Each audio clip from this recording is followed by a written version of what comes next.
മുംബൈ ദർപ്പൺ ചാനലിലേക്ക് എല്ലാവരെയും ഒരിക്കൽ കൂടി സ്വാഗതം ചെയ്യുന്നു. ഈ ചാനൽ നിങ്ങൾ ഇതുവരെ സബ്സ്ക്രൈബ് ചെയ്തിട്ടില്ലെങ്കിൽ സബ്സ്ക്രൈബ് ചെയ്യാൻ അഭ്യർത്ഥിക്കുന്നു.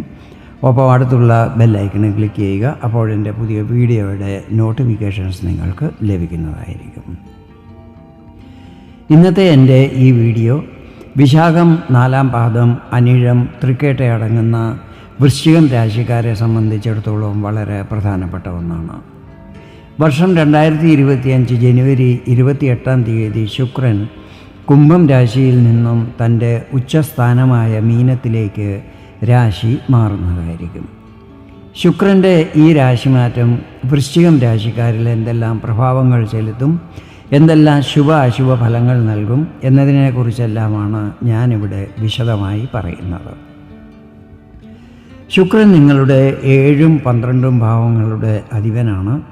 രാശി മാറുന്നത് തൻ്റെ ഉച്ചസ്ഥാനവും നിങ്ങളുടെ 5-ാം ഭാവവുമായ മീനത്തിലേക്കാണ്. ശുക്രൻ ഇവിടെ മെയ് 31-ാം തീയതി വരെ നിൽക്കുന്നതായിരിക്കും.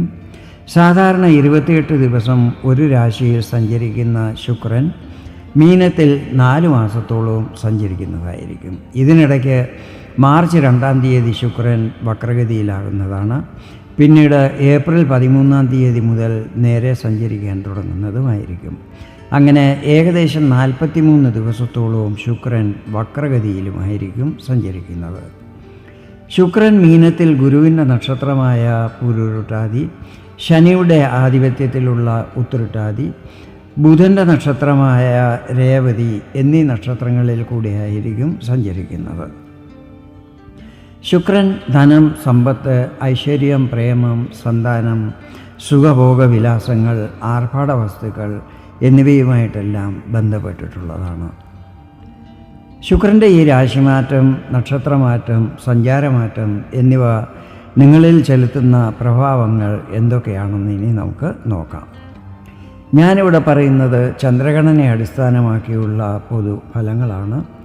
നിങ്ങളുടെ ജാതകത്തിലെ ഗ്രഹനില, ഇപ്പോഴത്തെ മഹാദശ, അപഹാരം എന്നിവയിൽ വരുന്ന വ്യത്യാസമനുസരിച്ച് ഫലങ്ങളിൽ ചില്ലറ ഏറ്റക്കുറച്ചിലുകൾ വരുവാൻ സാധ്യതകളുണ്ട്. ശുക്രൻ നിങ്ങളുടെ 5-ാം ഭാവത്തിലേക്കാണല്ലോ പ്രവേശിക്കുന്നത്. 5-ാം ഭാവം ബുദ്ധി, വിദ്യ, വിദ്യാഭ്യാസം, ലവ് റിലേഷൻ, സന്താനം എന്നിവയുമായിട്ടെല്ലാം ബന്ധപ്പെട്ടിട്ടുള്ളതാണ്. വിദ്യാർത്ഥികൾക്ക് പഠനത്തിൽ ഇൻട്രസ്റ്റ് വർദ്ധിക്കുന്നതായിരിക്കും. സന്താനങ്ങളുടെ കാര്യങ്ങളിൽ നല്ല പുരോഗതി ഉണ്ടാകും.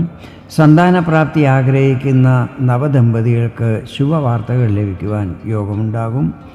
ലവ് റിലേഷനിലുള്ളവർക്കും നല്ല സമയമായിരിക്കും. പ്രേമബന്ധത്തെ വിവാഹബന്ധത്തിലാക്കുവാൻ ഇത് ഉചിത സമയമായിരിക്കും.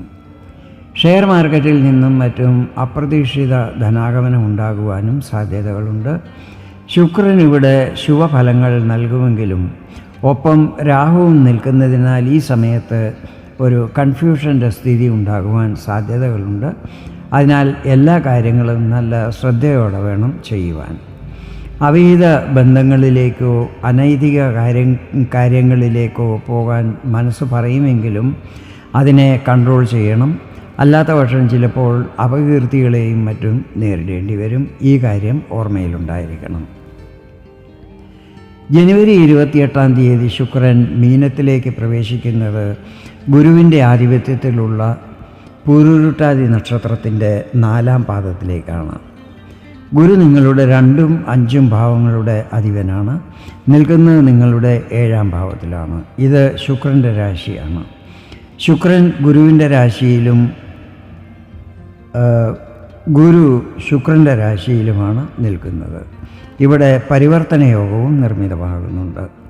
2-ാം ഭാവാധിപൻ 7-ൽ നിൽക്കുന്നത് ബിസിനസ്സിൽ ലാഭസ്ഥിതികൾ വർദ്ധിക്കുവാൻ ഇടയാക്കുന്നതായിരിക്കും. ഗുരു 5-ാം ഭാവാധിപനുമാണല്ലോ. ഈ സമയത്ത് പ്രേമബന്ധങ്ങളിലുള്ളവർക്കും ശുഭ സമയമായിരിക്കും. 5-ാം ഭാവത്തിൻ്റെ ശുഭഫലങ്ങളെക്കുറിച്ച് വിശദമായി ഞാൻ നേരത്തെ പറഞ്ഞതാണല്ലോ. ഫെബ്രുവരി 1-ാം തീയതി ശുക്രൻ ശനിയുടെ ആധിപത്യത്തിലുള്ള ഉത്രട്ടാതി നക്ഷത്രത്തിലേക്ക് പ്രവേശിക്കുന്നതായിരിക്കും. ശനി നിങ്ങളുടെ 3ഉം 4ഉം ഭാവങ്ങളുടെ അധിപനാണ്. നിൽക്കുന്നത് 4-ാം ഭാവത്തിലും. ശനി ഇവിടെ ശശിയോഗവും നിർമ്മിക്കുന്നുണ്ട്. നിങ്ങൾ ഈ സമയത്ത് കണ്ടകശനിയുടെ പ്രഭാവത്തിലാണ്. എങ്കിലും വളരെ പെട്ടെന്ന് തന്നെ കണ്ടകശനി അവസാനിക്കുന്നതുമായിരിക്കും. ഈ സമയത്ത് ഭൂമി, ഭവനം, പ്രോപ്പർട്ടി, വാഹനം എന്നിവയുടെ ക്രയവിക്രയങ്ങളിൽ നല്ല ലാഭം ലഭിക്കുന്നതായിരിക്കും. അതുപോലെ പ്രോപ്പർട്ടി സംബന്ധമായ എന്തെങ്കിലും ഡിസ്പ്യൂട്ടുകളും മറ്റും ഉണ്ടെങ്കിൽ അത് നിങ്ങൾക്ക് അനുകൂലമാകുന്നതുമായിരിക്കും. പുതിയ വാഹനം വാങ്ങാനും യോഗമുണ്ടാകും. വീട്ടിലേക്ക് ലക്ഷറി ഐറ്റംസ്, ആഭരണങ്ങൾ എന്നിവ വാങ്ങാനും സാധ്യതകളുണ്ട്. കുടുംബസ്വത്തിൽ നിന്നും ലാഭം ലഭിക്കുന്നതുമായിരിക്കും. ഇളയ സഹോദരങ്ങളുമായി എന്തെങ്കിലും അഭിപ്രായ വ്യത്യാസങ്ങളോ തെറ്റിദ്ധാരണകളോ മറ്റും ഉണ്ടെങ്കിൽ അതെല്ലാം തന്നെ മാറി ബന്ധം പൂർവാധികം സുദൃഢമാകുന്നതുമായിരിക്കും. ഹ്രസ്വദൂര യാത്രകൾ ചെയ്യുന്നതും അതിൽ പ്രതീക്ഷിച്ച ശുഭഫലങ്ങൾ ലഭിക്കുന്നതുമായിരിക്കും. മാർച്ച് 2-ാം തീയതി ശുക്രൻ വക്രഗതിയിലാകുന്നതാണ്. ഇവിടെ രാഹുവും ഒപ്പം സഞ്ചരിക്കുന്നുണ്ടല്ലോ. ഈ സമയത്ത് ഗർഭവതിയായ മഹിളകൾ കുറച്ച് ശ്രദ്ധിച്ചു വേണം കാര്യങ്ങൾ ചെയ്യുവാൻ. ലവ് റിലേഷനിലുള്ളവർക്ക് ചിലപ്പോൾ തെറ്റിദ്ധാരണകളും മറ്റും ഉണ്ടാകാൻ സാധ്യതകളുണ്ട്.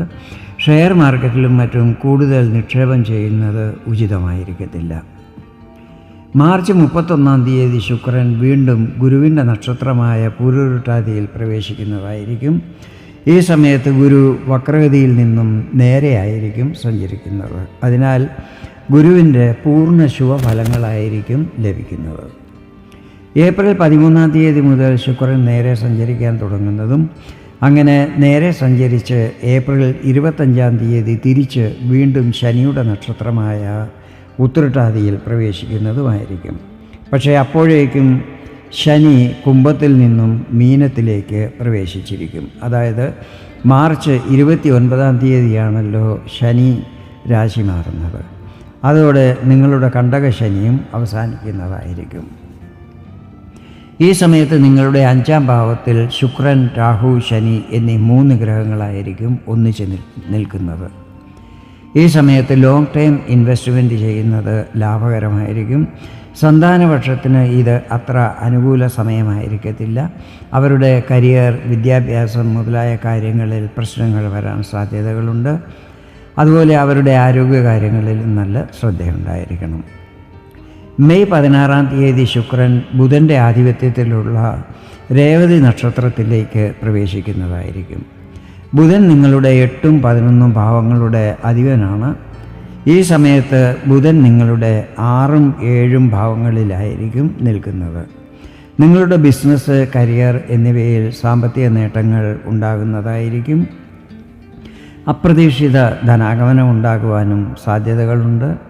ഇൻലോസുമായി എന്തെങ്കിലും പ്രശ്നങ്ങളുണ്ടെങ്കിൽ അതെല്ലാം തന്നെ മാറിക്കിട്ടുന്നതും അവരുടെ സഹായ സഹകരണങ്ങൾ ലഭിക്കുന്നതുമായിരിക്കും. ഈ സമയത്ത് ധാർമ്മിക, ആധ്യാത്മിക കാര്യങ്ങളിൽ രുചി വർദ്ധിക്കുന്നതും അങ്ങനെയുള്ള കാര്യങ്ങളിൽ പങ്കെടുക്കുന്നതുമായിരിക്കും. വരുമാനം വർദ്ധിക്കുമെങ്കിലും അതനുസരിച്ച് ചിലവുകളും വർദ്ധിക്കുന്നതായിരിക്കും. ബുധൻ 6-ൽ നിൽക്കുന്നത് കടബാധ്യതകളുള്ളവർക്ക് അതിൽ ആശ്വാസം ലഭിക്കുവാൻ ഇടയാക്കുന്നതായിരിക്കും. ലോണിനും മറ്റും അപ്ലൈ ചെയ്തിട്ടുള്ളവർക്ക് ശുഭവാർത്തകൾ ലഭിക്കുന്നതായിരിക്കും. ചെറിയ ചെറിയ കച്ചവടങ്ങളും സ്വയം തൊഴിലും മറ്റും ചെയ്യുന്നവർക്ക് അവരുടെ ദൈനംദിന വരുമാനത്തിൽ വർധന ഉണ്ടാകുന്നതുമായിരിക്കും. ഇതാണ് ശുക്രൻ്റെ രാശിമാറ്റം വൃശ്ചികം രാശിക്കാർക്ക് നൽകുന്ന ഫലങ്ങൾ. വീഡിയോ നിങ്ങൾക്ക് ഇഷ്ടപ്പെട്ടെങ്കിൽ ഇതുപോലെ ജ്യോതിഷ സംബന്ധമായ കൂടുതൽ വിവരങ്ങൾ അറിയുവാൻ വേണ്ടി എൻ്റെ ഈ ചാനൽ സബ്സ്ക്രൈബ് ചെയ്യാൻ അഭ്യർത്ഥിക്കുന്നു.